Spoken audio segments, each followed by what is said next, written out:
Alors, quels sont les défis du président Macron? Comment expliquer la fulgurance de son ascension? Pour en parler, Olivia Grégoire est avec nous, directrice du cabinet de stratégie d'influence Olicare. Merci beaucoup d'être avec nous. Alors, Emmanuel Macron, le plus jeune président français, une victoire sans précédent, il l'a dit lui-même. Comment expliquez-vous cette fulgurante ascension? Oh, je serais bien douée de pouvoir à moi seule expliquer une fulgurance que tout le monde commente Qui en vous a ayant un peu surprise, les comme tout yeux. le monde? Moi, je suis historienne à l'origine, donc évidemment, c'est historique. Je rappelle qu'avant Emmanuel Macron, uniquement le général de Gaulle était parvenu à avoir la présidence sans jamais avoir été élu. C'est historique, le plus jeune, effectivement. Alors, il parle beaucoup Euh, du kéros, Emmanuel Macron, c'est-à-dire qu'il a eu les circonstances pour lui, finalement, cette variable de temps qui a joué Je crois pour que lui. c'est pas idiot de. C'est drôle, c'est très grec ce soir. Il y Le avait kéros. beaucoup d'éthos aussi hier dans le discours du Louvre. C'est pas idiot de parler de Kairos. Il a effectivement bénéficié d'une conjonction des astres plutôt favorable.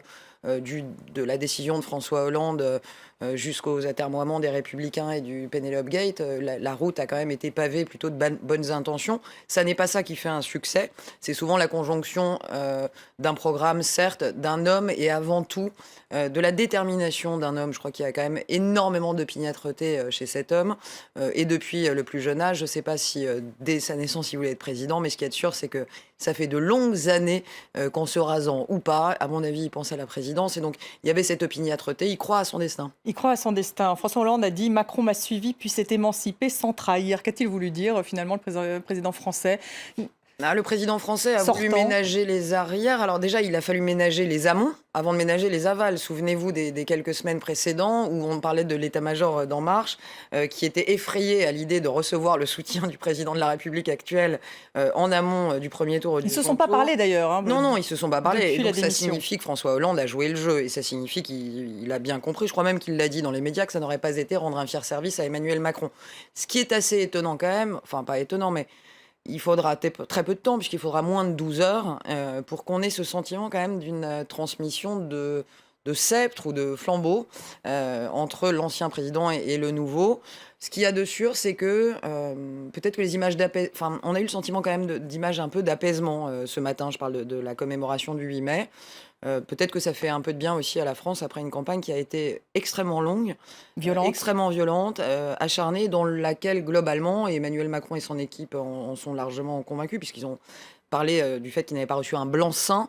Il sait très bien que c'est pas un chèque en blanc et qu'en fait la partie n'est pas terminée. En fait, elle a commencé hier soir. Elle a commencé hier soir, parce Oui. que la France est fracturée, hein. Vous parliez de ce n'est pas un blanc-seing. Il y a 4 millions de votes blancs ou nuls. Il y a 25% d'abstention.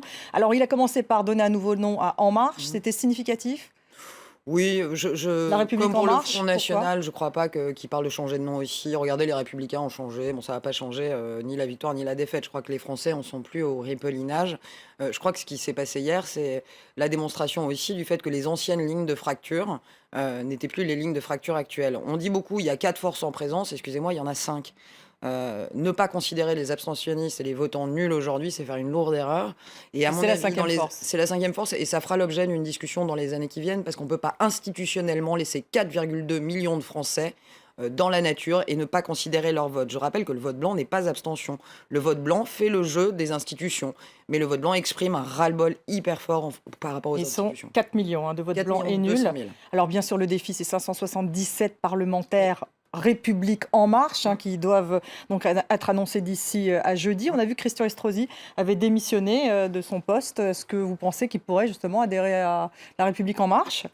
Il pourrait, il y a une sorte d'auto-appelage en ce moment, c'est-à-dire qu'on a vu avec Laurence Parisot, Christian Estrosi, un LR qui était voilà, donc Bruno président Le de la Maire hier sur les région Côte plateaux d'Azur. télé. Bon, il l'avait dit quand même, Emmanuel Macron, il y a un certain moment, et même avant le premier tour, c'était pas une auberge espagnole En Marche, et je pense qu'ils n'ont pas attendu les ralliements de ces 24 dernières heures pour faire leurs 577 porteurs de candidature.